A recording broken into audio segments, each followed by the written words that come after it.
सबको जय मसीह की मेरे मसीह भाई बहनों। और आज मत्ती 5:6 इस विषय पे मैं आज बात करूंगा। तो आइए इस वीडियो को शुरू करते हैं। मत्ती 5:6 आइए देखते हैं इसमें लिखा क्या है। धन्य है वे जो धार्मिकता के भूखे और प्यासे हैं, क्योंकि वे तृप्त किए जाएंगे। यहाँ पे यीशु का पहाड़ी उपदेश जो यहाँ पे लिखा है, और यीशु इस पहाड़ी उपदेश में अपने चेलों को यीशु मसीह शिक्षा दे रहे थे। और वो शिक्षा क्या थी कि यीशु चाहता था कि जो मेरे शिष्य हैं वो उनका कैरेक्टर मेरे कैरेक्टर जैसे हो। तो वो फिर स्टार्ट करता है मत्ती 3 से कि धन्य है वे जो मन के दीन हैं, जो शोक करते हैं, जो नम्र हैं। फिर वो आते आते वो 6वें में 6th में वो कहते हैं कि धन्य है वे जो धार्मिकता के भूखे और प्यासे हैं। इस वचन को थोड़ा मैं डीप इसमें जाना चाहूंगा, और इस वचन को हम इस तरीके से देखते हैं कि जैसे एक गरीब व्यक्ति या जो जिनके पास पैसा नहीं होता, जो रोड पे जो भीख मांगते हैं सड़क पे, तो उनको अगर आप देखोगे उनकी किस प्रकार की उनकी नीड रहती है एक एक रुपए के लिए। सोच के देखिए, एक एक रुपए के लिए उनको किस प्रकार की उनकी नीड रहती है। अगर आप उनको देखोगे तो उनकी जो उस खाने के लिए तड़प रहती है, काफी दिन या ऐसे बीत जाते हैं जब उनको खाना तक नहीं मिलता, बहुत तकलीफों से गुजरता है। लेकिन जब एक उम्मीद दिखाई देती है उनको कि इस व्यक्ति से मांग के देखूं, उस व्यक्ति से मांग के देखूं, कोई ना कोई तो मदद जरूर करेगा, उनके लिए वो जब एक दिन वो कम से कम 50 या 100 रुपए भी उनके पास इकट्ठा हो जाता है ना, तो वो ही 50 या 100 रुपए लेके आज के दिन के लिए वो जिसको मानते हैं उसको धन्यवाद दे रहे होते हैं कि आज के लिए काफी है मेरे लिए, ये आज मेरे लिए काफी है। क्यों? क्योंकि मैं कल की चिंता करके क्या करूंगी, मेरे को तो भूख आज लगी है, मुझे को प्यास आज लगी है, तो मैं कल क्या खाऊंगी, क्या पहनूंगी, मुझे क्या करना है, मैं कल की चिंता नहीं करना है। मुझे आज की चिंता करनी है कि आज मेरे लिए क्या चाहिए। तो जब आज के दिन उसका कोटा पूरा हो जाता है ना, मतलब जब वही पैसे लेके जब वो खाने के लिए या कुछ खा पी लेती है, अपने बच्चों को खिला लेती है, तब उनका आज के लिए उनका सब कुछ उनका पूरा हो जाता है। फिर वो कल की चिंता वो नहीं करती। जब कल आता है फिर वो देखती है कि क्या करना है। तो जिस तरीके की उसके अंदर वो भूख रहती है कि नहीं, मुझे आज अगर खाना नहीं मिला, मेरे बच्चों को खाना नहीं मिला तो क्या होगा, तो जिस तरीके से वो खोज करती है, उस तरीके से ही यीशु कहता है कि जो धार्मिकता के भूखे और प्यासे हैं, वो लालसा, वो तीव्र इच्छा, धार्मिकता, किसकी धार्मिकता? यीशु की धार्मिकता। यहां यीशु कहता है जो मेरी धार्मिकता के भूखे और प्यासे हैं वे तृप्त किए जाएंगे। आज लोग किस आज लोग किसके पीछे भाग रहे हैं? किसके पीछे आज लोग भाग रहे हैं? आनंद के पीछे, जिसको इंग्लिश में कहते हैं प्लेजर। मनी के पीछे, जिसको कहते हैं धन, सम्मान, ऑनर और पोजीशन, पद। पहला क्या है? आपका आनंद, धन, सम्मान, पद।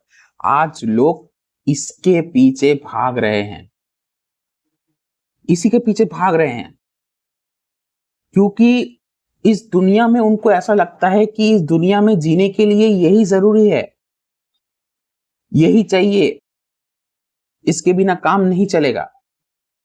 तो ये उनको इतना जरूरी लगने लगता है कि उनको इसके अलावा कुछ नहीं दिखता।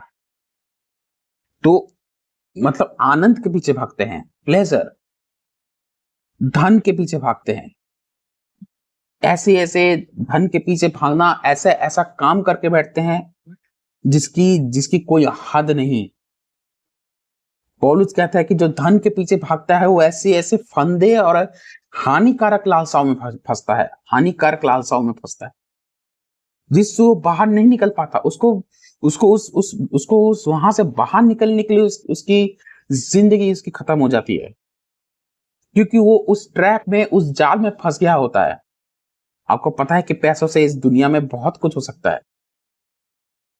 तो पौलुस कहता है कि उस पैसों के लालच के चक्कर में आज इंसान आज मसीही लोग भी आज इतने प्रभु के नजर में इतने गिर चुके हैं, जो मतलब वो खड़े होने की भी कोशिश करते हैं ना तो वो नहीं हो पाते। अगर उनको वचन से काउंसलिंग करा जाए तो वो नहीं सुनते, क्योंकि उनके सामने सिर्फ पैसा दिखता है, उनके सामने सिर्फ उनका प्लेजर, उनकी खुशियां उनको नजर आती हैं, उनको वचन उनको नहीं दिखता। आप कितना भी उसको काउंसलिंग कर लो, आप कितना भी उनको समझा लो, उनको नहीं दिखता। क्यों? क्योंकि उनको आज पैसा ही नजर आता है। तीसरा, सम्मान, रेस्पेक्ट, ऑनर। आज ऐसे ऐसे लोग हैं हमारे मसीह लोगों में भी जिनको सम्मान चाहिए। यीशु ने खुद का सम्मान उन्होंने प्राप्त नहीं किया। उनको तो ऐसा ट्रीट किया गया, ऐसा क्रिमिनल की तरह, क्रिमिनल, ऐसा मतलब क्रूस पे नंगा टांग दिया गया, बेइज्जती सही उन्होंने।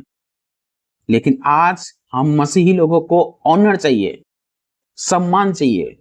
अगर कहीं पे रेस्पेक्ट नहीं मिला, अगर हम कहीं मीटिंग पे जाते हैं, वहां पे अगर हमको पहला खाना नहीं दिया गया, या हमसे पहले बात नहीं किया गया, या हमको सीट के आगे नहीं बिठाया गया, या हमको सबके सामने हमको अगर इज्जत से बात नहीं किया गया, या सबसे पहले हमसे बात नहीं किया गया, तो आज हम बुरा मानते हैं।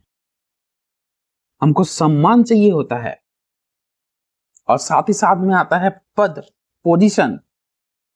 आज हम मसीह लोगों में भी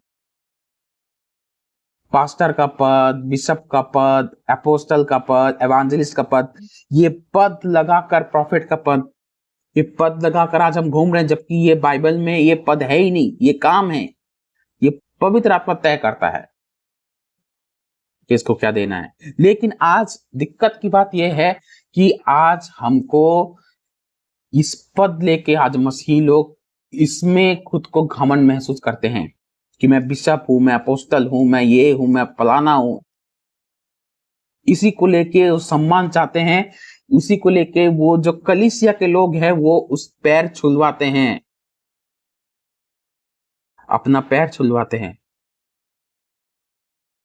और जब पैर छूते हैं, उनके सिर पे हाथ रख के उनको आशीर्वाद दे रहे होते हैं। तो सोच के देखिए कि आज हम यीशु के जैसा बनना नहीं, आज यीशु से भी हम बढ़कर बनना चाहते हैं। यीशु से बढ़कर, जिस यीशु को इस पृथ्वी पे कोई इज्जत नहीं मिली, आज इस पृथ्वी पे हमको इज्जत चाहिए होता है। अगर इज्जत नहीं देते हैं तो हम उनके खिलाफ हो जाते हैं, उनसे बुरा व्यवहार करने लगते हैं, उनसे बुरी बुरी बातें, उल्टी सीधी गालियां बकने लगते हैं। सोच के देखिए आज मसीह जगत कहां जा रही है। लेकिन ये छोटी छोटी चीजें हमको दिखती कहां है। यीशु यहाँ पे जो कह रहा है कि जो धार्मिकता के भूखे और प्यासे हैं, कौन सी धार्मिकता के भूखे और प्यासे की यीशु यहाँ पे बात कर रहा है। यीशु की धार्मिकता क्या क्या है? सबसे पहला पवित्रताई, दूसरा ईमानदारी, तीसरा सच्चाई, चौथा आज्ञाकारिता, और पांचवा पूर्ण विश्वास। जिस तरीके से मैंने आपको बताया, पूर्ण विश्वास का मतलब जिस तरीके से मैंने एक गरीब व्यक्ति का मैंने एग्जांपल दिया आपको कि उसको उसको उसको पता होता है कि आज, मतलब विश्वास रखता है कि आज ही चाहिए मुझे खाने के लिए, और उस तरीके से उसको विश्वास है कि आज मुझे मिलेगा और मैं आज खाऊंगा। किसके ऊपर भरोसा रखता है? ऊपर वाले के ऊपर, उनकी मर्जी के उसको जैसा उसको लगता है वैसे वो चलती है, अपने बच्चे को पेट पालती है जैसा उसको लगता है। तो वो तो मनुष्य के भरोसे नहीं, वो तो ऊपर वाले के भरोसे वो चली है, बाहर निकल जाती, भीख मांगने के लिए निकल पड़ती है। उसको पता होता है कि मेरा मेरा आज मुझे एक ही सहारा है कि वो ऊपर वाला ही मुझे खाना दे सकता है। तो वही उसी को कहते हैं पूर्ण विश्वास। मतलब परमेश्वर के अलावा कोई नहीं है, बिना परमेश्वर का हम कुछ नहीं कर सकते। ऐसा परमेश्वर है, सामर्थ परमेश्वर है हमारा। तो यीशु के धार्मिकता में क्या क्या आता है? यीशु के धार्मिकता में आता है पवित्रताई। आज किस किस क्षेत्र में हमको पवित्रताई दिखानी है, ये आपको भी मालूम है। दूसरा, ईमानदारी, पैसों के प्रति, मनुष्य के प्रति। आपका विवेक, आपका कॉन्शियस कितना क्लियर है परमेश्वर के सामने। मनुष्य, पौलुस कहता है प्रेरितों के काम में कि मनुष्य के सामने और परमेश्वर के सामने मैं अपना विवेक निरंतर मैं उसको क्लियर रखता हूं। तो ईमानदारी होनी चाहिए आपके आपके पैसे के क्षेत्र में हो, आपके जॉब के क्षेत्र में हो, आपके आपके परिवार के क्षेत्र में हो, आपके वाइफ के प्रति, वाइफ हस्बैंड के प्रति लॉयल, ईमानदार। और परमेश्वर ऐसे ही व्यक्तियों को पसंद करता है जो ईमानदार रहते हैं, जो अपना गुनाह जो वो करते हैं वो कबूल करते हैं कि हाँ मैंने ये किया है। ऐसे व्यक्तियों को परमेश्वर पसंद करता है। तीसरा, सच्चाई, उनकी बातों में उनकी सच्चाई होनी चाहिए, क्योंकि परमेश्वर झूठ बोलने वालों से परमेश्वर नफरत करता है। क्योंकि परमेश्वर क्या है? वो सच्चाई का परमेश्वर है। क्या है? क्या यीशु क्या कहते हैं? मार्ग, सत्य, जीवन। सत्य, सच्चाई, वो यीशु है। लेकिन शैतान क्या है? शैतान झूठ का पुतला है, वो झूठ का पिता है। तो वो झूठ बोलता है। अगर आपने झूठ भी बोला है तो आप परमेश्वर से माफी मांगो कि हाँ परमेश्वर, मैंने इस जगह पे मैंने पाप किया। इसके प्रति आपको ईमानदार होना है। चौथा क्या है? आज्ञाकारिता। परमेश्वर आज्ञा, जैसे ऐसे एक बच्चा अपने पिता की आज्ञा मानता है, वैसे ही आज परमेश्वर की आज्ञा आज हमको माननी है, उसकी आज्ञाकारिता हमको होना है।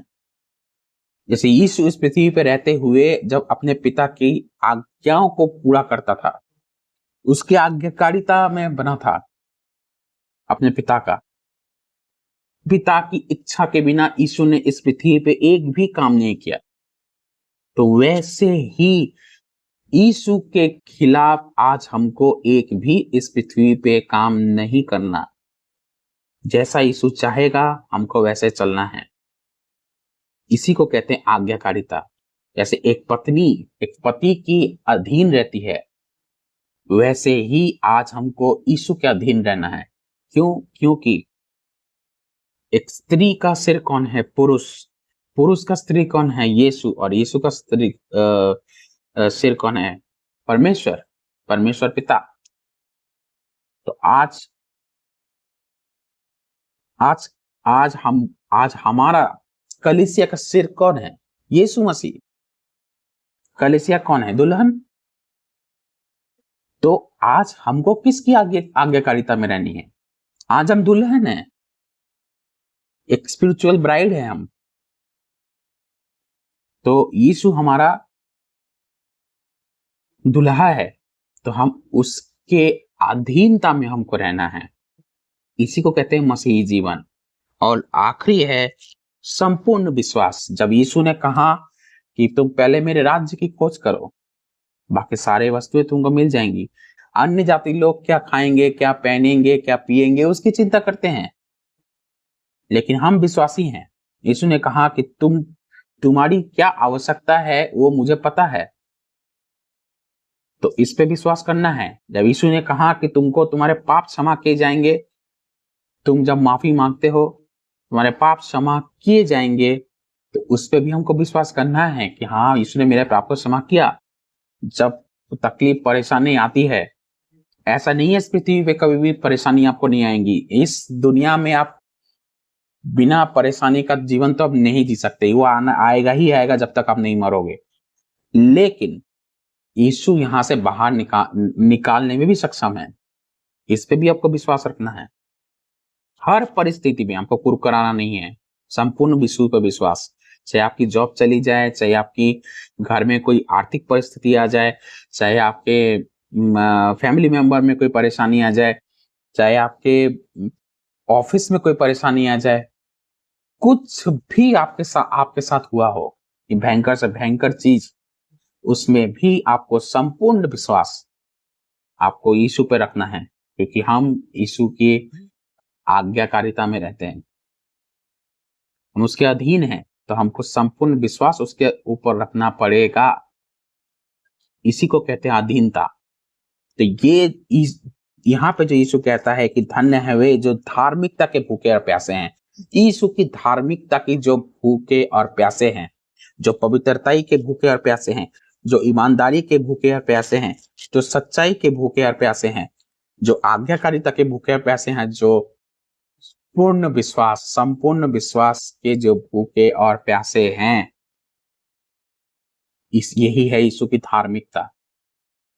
जो इन सब के भूखे, मतलब उसके जीवन में दिन प्रतिदिन इस भूख, एक जैसे भूख लगती है, अभी आपको अगर भूख लगती है तो क्या वेट करोगे कि मैं बाजार जाके सब्जी लाऊं, आके काटूं, फिर बनाऊं? नहीं, आप क्या करोगे, मैगी लाओगे, फटाफट उसको वो पानी उबालोगे, फटाफट 5-10 मिनट में आपका मैगी तैयार हो जाएगा, क्योंकि आपको इतनी तेज आपको भूख लगी कि हम नहीं रह पा रहे हो। तो उसी तीव्र लालसा, वही तीव्र लालसा के साथ जो इन 5 चीजों का भूखा और प्यासा रहता है, पवित्रता, ईमानदारी, सच्चाई, धार्मिकता, आज्ञाकारिता और पूर्ण विश्वास, इन 5 चीजों का जो भूखा और प्यासा रहता है दिन प्रतिदिन, यीशु उसको धन्य कहता है। ब्लेसेड दोस पीपल आर,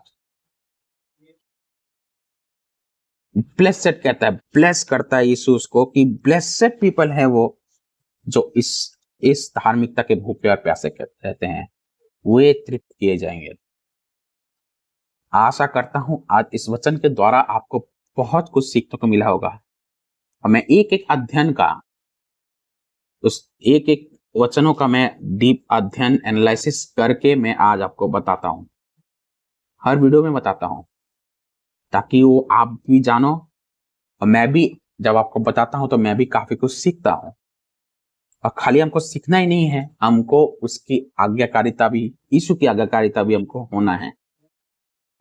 चलिए दोस्तों, इस वीडियो को आप खूब शेयर कीजिएगा, और इस वीडियो को सुन के अगर आपको ब्लेस लगा और आप चाहते हैं कि आपके जीवन में कुछ परिवर्तन आए, तो इस पांच चीजों को आप प्लीज आप अपने जीवन में लागू करिए।